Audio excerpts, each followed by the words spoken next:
به نام خداوند دلهای پاک. درود دوستان عزیزم، امیدوارم که ایام به کام باشه.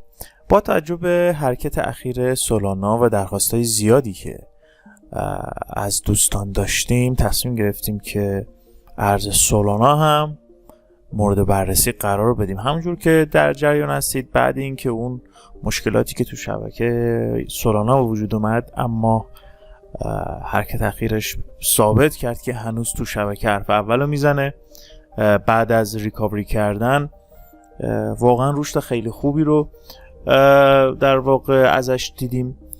تجربه نشون داده که سولانا جزو اون ارزایی بوده، به جز اون حرکت اخیری که ریزش خیلی شدیدی داشت، همیشه ثابت کرده. یعنی من سالهاست که سولانا رو در واقع خیلی وقت مورد بررسی قرار میدم. توی بلوران های بیت کوین خیلی خوب با بیت کوین حرکت کرده و همیشه توی بلوران ها گین خیلی خوبی داده. جز ارزایی که برای هولد کردن واقعا ارزش در واقع هولد کردن رو برای طولانی مدت خواهد داشت. سریع بریم که ببینیم که از نظر RTM و پازهای حرکتی ببینیم در چه وضعیتی قرار دارده. اول اینکه در مورد کف در واقع ارز سولانا اگه ما مورد بررسی قرار بدیم، واقعا نمیشه گفت که واقعا دقیقاً به چی برخورد کرده. خیلی ظاهرانه بخوایم نگاه بکنیم و خیلی ساده، شاید اینو به عنوان FL بشه در نظر گرفت، هرچند که هولد خیلی خوبی نداشته. خب حالا بگیم به DP برگشته و از اینجور داستانها، شاید به تارگت خورده باشه، اما خیلی با یقین نمیشه در این مورد صحبت کرد. اما با توجه به این حرکت مومنتومی که داشته، شاید این نقطه رو فیک اوت و خوردن به تارگت در نظر بگیریم و با این حرکت و این مومنتومی که داریم ازش میبینیم و رفتار حرکت قیمت، احتمال خیلی زیاد به تارگت خورده و فیک اوت کرده و میخواد بره که در واقع به لیول های بالاتری برسه. پازهایی که میشه براش در نظر گرفت تو کف قیمت، یه پاز اینجا داریم که هولد قیمت خیلی خوبی داشته. اونجوری که مشخصه، خب اگه بخوایم خیلی مقدماتی هم به این قضیه نگاه بکنیم، خب بالاخره این محدودی بوده که در واقع لور لو زده و میتونه حائز اهمیت باشه و همینجوری که میبینید قیمت سیمتریشو اجرا کرده، اجراشو بعد اینکه این پاز خارج شده انجام داده و ما یک در واقع لبه پاز ازش طلب داریم و اینجا قیمت که از تعادل خارج شده، یه لبه پازی چون از این پاز کوچیک هم خارج شده، ما یه لبه پاز EDG یا همون محدوده اینر ما ازش انتظار واکنشی رو داریم. یعنی یک محدوده‌ای که انتظار واکنش، انتظار این که قیمت بخواد به این محدوده برسه است و داریم. اما بگیم بعداً بریم جلوتر که ببینیم چقدر احتمال داره به این محدوده قیمت برسه، هم مورد بررسی قرار میدیم. پشت قیمت در واقع دو لگ قبل ما یه پازی داریم که در واقع توش ساختار نقدینگی مشهوده و حالا علاوه بر اینکه QMش رد شده، کل پاز رد شده و اینگالف درش رخ داده. البته این اینگالف و رد شدن از این محدوده خیلی دور از انتظار نبود، به خاطر اینکه خود این پاز موقعی که لگ نزولی داشته می اومده دقیقاً اوریجین به اوریجین مصرف شده. یعنی معمولا پازهایی که اوریجین به اوریجینش مصرف بشه در بازگشت قیمت به راحتی اکثر موقع این حرکت براشون اتفاق میفته. پاز دیگه ای که میشه در نظر گرفت که هم ساختار نقدینگی داره، همین که یه نیمچه هولدی هم داره، این پاز هستش. در لبه این پاز ما FTR رو داریم میبینیم که احتمال زیاد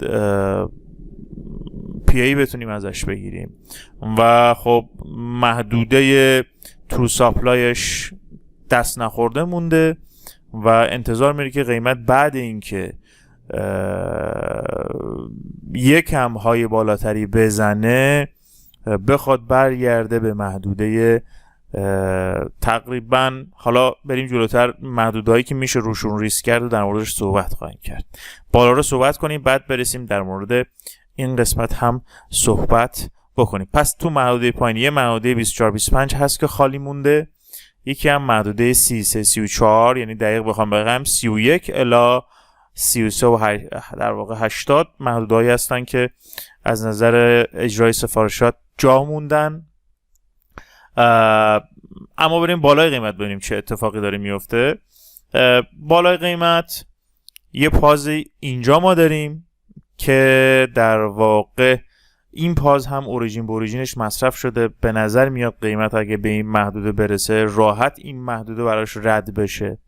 در دل این پاز یه پاز کوچکتری رو داریم میبینیم که هم سیمتریش اجرا شده هم اجراش، و ما یک اینجا هم یه لبه پاز ازش طلب داریم، یعنی محدوده $130 یه محدوده لبه پازی هست که ازش انتظار داریم. خود این گرهه یا پازه که اجرا شده خیلی مشخص نیست تو چه پازی قرار داره، اما یه MPL4 ازش میتونیم بگیریم، یه اینر ازش میتونیم بگیریم. اگر بخوایم روی MPLش سل بگیریم باید روی اینره به ما PA بده، یعنی قیمت بیاد بخوره به اینر و یک FOF ما بده که بتونیم روی MPL سل بگیریم، ولی باید این حرکت دیده بشه. ولی تارگت اصلی من فکر میکنم همین محدوده 128-129 هست. یعنی محدوده خطرناکیه چون پازش خیلی مشخص نیست که کجا قرار گرفته، لگ پشت هم نداریم که بفهمیم برای این چه اتفاقی افتاده، ولی خیلی نمیتونم با اطمینان بگم، ولی احتمالاً در این محدوده همون لبه پازش میتونه در واقع تارگت باشه. محدوده $130 که این محدوده اگر رد بشه میشه به عنوان اینگالف در نظر گرفت، یعنی محدوده 130 که اگر رد بشم این پاز به راحتی راحت خواهد، یعنی اگر محدوده $130 ما 123 و 34 رد بشه ما یه پاز اینجا آزاد داریم تا در واقع $220، یعنی $130 تا در واقع $220 یه پاز، یعنی باز راحت میشه قیمت رو اونجا به راحتی حرکت بکنه. یه پاز خیلی کوچیک در این محدوده دیده میشه که خیلی چنگ به دل نمیزنه، هرچند که باعث هولد قیمت خیلی خوبی شده و اگر شما توجه بکنید قیمت بعد اینکه کفش رو شکسته رفته جای درستش رو برداشته و ما از این هم یک لبه پاز انتظار داریم و میشه محدوده دیگه‌ای که اگر رد بشه این گالف در نظر گرفت محدوده 66.31 هستش که هنوز قیمت بهش نرسیده. ما میتونیم رد شدن این رو این گالف در نظر بگیریم و لیول های بالاتری براش مد نظر بگیریم. اما چطور ورود کنیم؟ هم برای اثبات حالا یا برای در واقع فیوچرز اگه بخوایم در موردش صحبت بکنیم، محدودهایی که برای اثبات خیلی مفید میتونه باشه، حالا کاری به کاری این که PA بده نداره کار ندارم، اما بهترین لولی که معمولا برای اثبات من خودم عادت دارم همیشه اونایی که دوست دارن اثبات بخرن همیشه در واقع 3 استپ خریداری بکنید و اولین استپتون محدوده 48 الی 49 اینا باشه که معمولا 20% کل مبلغی که میخوام برای سولانا بخرید تو این محدوده بخرید. یه درصد بیشتری رو در محدوده در واقع 32 تا 33 34 35 این محدوده میتونید بخرید. یه بعد درصد باقی مونده رو هم که احتمالش خیلی کمه، محدوده 24 25 که احتمالش خیلی کمه، اما محدوده 47 که خیلی در دسترس هستش و بعد اون هم محدوده 32. ببینید دوستان، اگر قیمت بیاد این لبه پازی که خیلی چنگی به دل نمیزنه اگر اینگالف بکنه، خب ما منتظر برای اینکه به این محدوده برسه احتمالاً اول این استپ رو باید انجام بده، اینگالف بکنه، بیاد اینجا PA بده روی این FDR، یعنی FOF ما اینجا ببینیم، بعد بیاد اینجا روی این قیمت با خیال راحت تری میتونیم، یعنی کلا ما بارها گفتم فورکست نمی کنیم، فقط رفتار قیمت رو میبینیم. بهترین اندیکاتور ما خود قیمته، ببینیم چی کار داره میکنه که انشالله همه این مباحث رو توی ویدیوهای ادوانس من کاملا توضیح خواهم داد که چطوری پیگیری کنیم، چطور رفتار و اپروچ قیمت رو مورد بررسی قرار بدیم. خب اگر پی به ما بده، یعنی ابتدا من فکر میکنم این قبل اینکه به این محدوده برسه احتمالاً این محدوده رو رد بکنه، بعد بخواد در واقع به ما پی رو بده. اما اگه مستقیما بیاد خیلی کار عجیب و غریبی هم نکرده، میتونه اول روی این افتیاره پی بده و بعد بیاد از این محدوده فیکوت نهاییش رو انجام بده برای لیول های بالاتر. برای این محدوده بالا هم گفتم ما میتونیم روی اینر پی بگیریم، روی MPL نوع 4 واکنشش رو داشته باشیم، اما تارگت اصلی ما $129 هست که اگر رد بشه هر کدومش میتونه اینگالف در نظر بگیره. پس یه اینگالف اینجا داریم 66.05 پاز باز تا اینجا و 129.82 و اگر اینم اینگالف بشه پاز باز تا محدوده 200 و تقریبا $220 و اینجور محدوده ها. و نکته دیگه ای که حائز اهمیت هستش اینه که ما باید یه نیم نگاهی به بیت کوین هم داشته باشیم. در واقع شاید آلت سیزن نزدیک باشه و اینجا قیمت از حالت تعادل خارج شده. ما منتظریم که قیمت به تعادل برسه.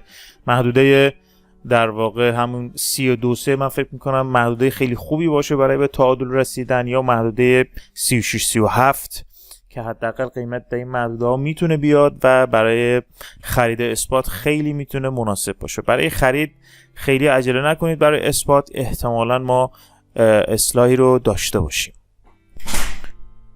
هرچند بهترین نقطه های ورود که من تو کانال من قبلا اعلام کرده بودم محدوده $14-15 بود که بعد اینکه قیمت اومد اینجوری جای درست رو برداشت و از پاس خارج شد، من منتظر بودم که محدوده همون 15-16 محدوده خیلی خوبی بود واقعا برای ورود ها. ولی اگه خب جا موندید، من فکر میکنم همون محدوده یه پله محدوده 45-6 و یه پله محدوده 34-35 و پله آخر محدوده 24 و اینجور داستانا. اما محدوده 24-25 خیلی احتمالش کمه چون از پاس خارج شده، وارد یه پاس جدید شده، مقیاس عوض شد و ما بیشتر انتظار واکنش از محدوده 34.5 الی 36 رو داریم و اون محدوده میتونه محدوده خوبی برای ورود باشه. به هر حال ما رفتار قیمت رو مورد بررسی قرار میدیم، ببینیم که اپروچ ما به محدوده ها چجوریه و با توجه PA و FOF که رخ میده میتونیم رو محدوده ها ریسک انجام بدهیم. بسیار بسیار متشکرم با من همراه بودید. اگه دوست دارید که تمام تحلیل هایی که من قرار میدم، البته تحلیل هایی که قرار میدم بر اساس در واقع درخواست های دوستان هست، اگه دوست دارید بقیه تحلیل رو داشته باشید کانال رو سابسکرایب داشته باشید که دکمه نوتیفیکیشن هم بزنید که به محض این که من تحلیل میذارم در واقع مطلع بشید از تحلیل های ما و امیدوارم که بتونه براتون مفید باشه. من سعی میکنم تحلیلام بیشتر به صورت آموزشی باشه. سطح تحلیل ما در حال حاضر ادوانس هستش. آموزش های دوره ما که کاملا هم رایگان است مقدماتی است و تا الان 5 جلسه هم آپلود شده. البته جلسه 6 هم اخیراً آپلود شد. بازم تکرار میکنم نگران نباشید، کلیه مطالب بارگذاری خواهد شد تا در لول سوپر ادوانس. ما یه لول سوپر ادوانس هم داریم، فعلا تحلیل های ما در حد ادوانس هستش و به اون مراحل هم خواهید رسید. اگر در لولی هستید که از اصطلاحات RTM در واقع براتون نام آشنا هست، هیچ جای نگرانی نیست. میتونید به پلیلیست آموزش های ما که براتون این بالا میذارم مراجعه بکنید. آموزش ها رو از مقدماتیش رو بکنید، همینجوری پله پله بیایید بالا، و یا اینکه در دوره ما میتونید شرکت بکنید که کاملا رایگان هست و ژورنال های خصوصی بچه‌ها که به صورت کاملا خصوصی بررسی میشه و وبینارهای هفتگیمون هم میتونید در واقع شرکت بکنید که همشون بارگذاری شده و لینکش رو بالا براتون میذارم. روزتون خوش، جیبتون پر و پول و از هم مهمتر همیشه سلامت باشید.